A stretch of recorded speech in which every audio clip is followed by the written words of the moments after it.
So we go from some of the fabulous musicians to some of the fabulous actors. We've got some really, really wonderful stars in our studio this morning. And I mentioned earlier the Grimm Tales that Ballet Austin did this last weekend, which was so stunning. And the Grimm brothers were great storytellers in the 19th century. Another one is Hans Christian Andersen, who's from Copenhagen. And we're going to turn next to a play called Copenhagen, and I don't think it's by Hans Christian Andersen. So good morning to Babs George and to David Stahl and to Ev Lunning, some stars of Austin's theater, and tell us all about Copenhagen and what it is. Speak, someone. You're going to speak. All right.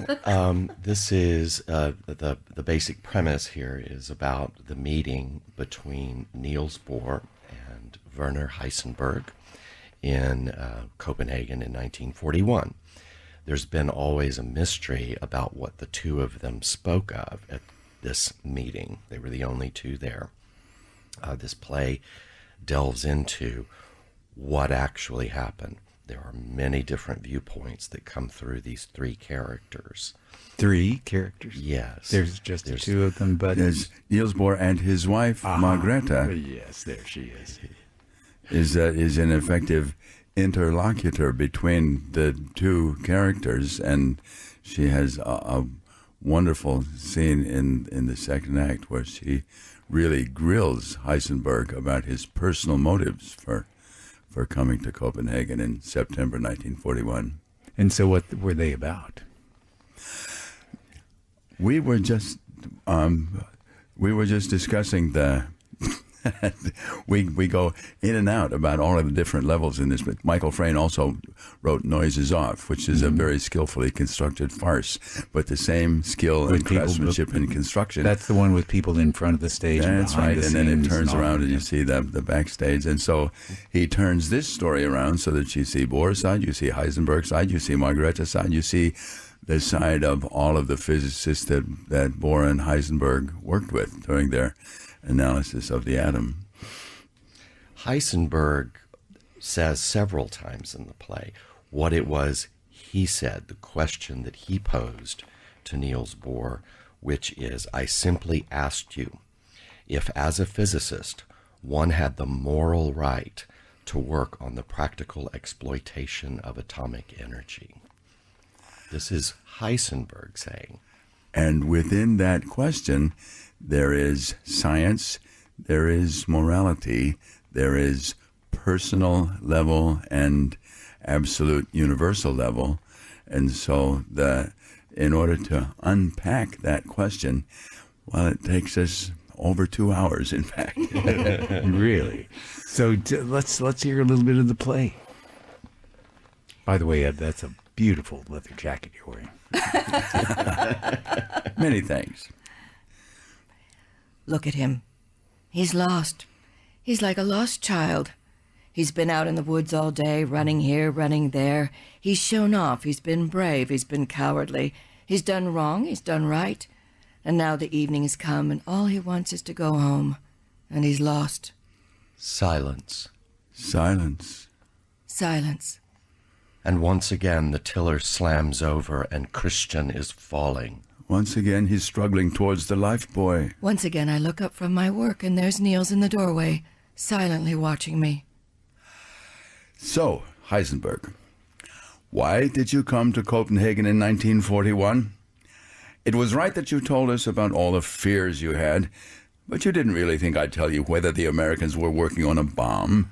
No. You didn't seriously hope I'd stop them. No. You were going back to work on that reactor, whatever I said. Yes. So, Heisenberg, why did you come? Why did I come? Tell us once again. Another draft of the paper, and this time we shall get it right. This time we shall understand. Maybe you'll even understand yourself. After all, the workings of the atom were difficult to explain. We made many attempts. Each time we tried, they became more obscure. We got there in the end, however. So, another draft, another draft. Why did I come? And once again, I go through that evening in 1941. I crunch over the familiar gravel and tug at the familiar bell pull. What's in my head? Fear, certainly. and the absurd and horrible importance of someone bearing bad news. But yes, something else as well. Here it comes again. I can almost see its face. Something good, something bright and eager and hopeful. I opened the door. And there he is. I see his eyes light up at the sight of me. He's smiling his wary schoolboy smile. And I feel a moment of such consolation. A flash of such pure gladness. As if I've come home after a long journey. As if a long-lost child had appeared on the doorstep. Suddenly I'm free of all the dark, tangled currents in the water. Christian is alive, Harold, still unborn. The world is at peace again. Look at them. Father and son still, just for a moment. Even now we're all dead. For a moment, yes. It's the 20s again. And we shall speak to each other and understand each other in the way we did before. And from those two heads, the future will emerge. Which cities will be destroyed and which will survive? Who will die and who will live? Which world will go down to obliteration and which will triumph? My dear Heisenberg. My dear Bohr. Come in, come in. Intense. And this is a play called Copenhagen, and it's by Michael Frayn, and it's going to be on stage at Austin Playhouse, an organization that does some of the best theater in Austin, and so you should see these fabulous actors. Babs George, looking beautiful, even though you can't see her on the radio, and Ed Lunning playing the part of Niels Bohr, and David Stahl playing the part of Heisenberg. And you probably remember the names that we've mentioned for you, and the Heisenberg uncertainty principle is one of the, I think, points of departure for this play. You can you can measure a particle and you can measure a wave, but you can't catch them both at the same time, and it depends upon the perspective of the viewer, which one you're looking at, and that's sort of yes, that is one of the metaphors of the play. It is, and he. As he says, Heisenberg does, mathematics is very odd when you apply it to people. Yes, I'm reading a book right now called Murder, the Oxford Murders, and it deals with all the same stuff. And who done it is a matter of, just a matter of perspective, except that there is a real person who did it. So there's then the real world after all of these, considerations of philosophical magnitude. So the play again is called Copenhagen, and referring to the fact that this meeting took place in Copenhagen in 1941, and you will have a wonderful time at the theater at the Austin Playhouse. The run is starting when and ending when? It's April 5th through April 28th, Thursday through Saturday, 8 p.m., Sunday at 5, and we do have a matinee on Saturday, April 13th at 2 p.m.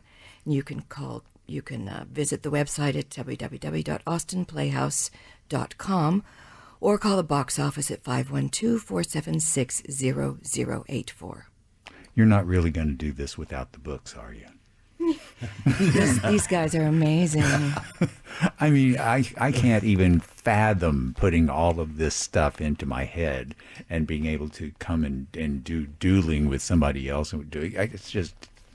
This is why people should come see it more than once. But again, there's so many different because you're going to be remembering different lines. And well, it creates discussion, and we would like for the audience to go home or within their own heads, right, to discuss this to the various aspects, not only the science, but again, human interaction, right, and viewpoint and memory. Right. And all of that. Sounds wonderful. Thank you, David, for coming in. Thank you, Babs, and thank you, Eb. And it's so good to see all of you, and look forward to seeing you on stage in the future. And for the near future, Copenhagen, Austin Playhouse at Highland Mall, and you will be guaranteed to have a good time. So